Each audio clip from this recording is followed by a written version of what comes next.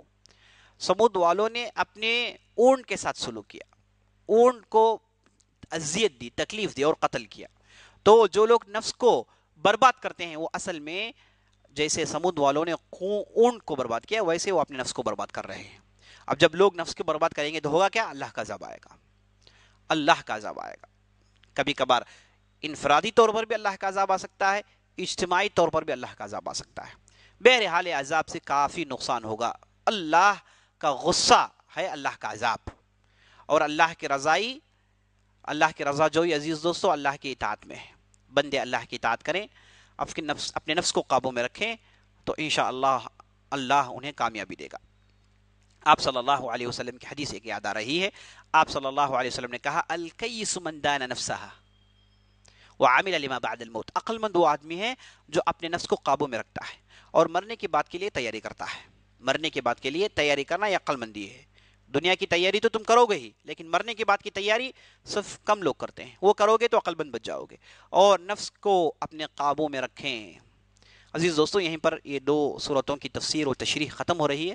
اللہ سے دعا کرتے ہیں کہ اللہ رب العزت ہم سے قبول فرمائے اور قرآن کی ان آیات پر عمل کرنے کی ہمیں توفیق بخشے. انشاءاللہ آئندہ مجلس میں ایک دوسری صورت کو لے کر حاضر ہوں گے. تب تک کے لیے اجازت دیجیے. سبحان ربک رب العزت عما یصفون وسلام علی المرسلین والحمد للہ رب العالمین. والسلام علیکم ورحمۃ اللہ وبرکاتہ.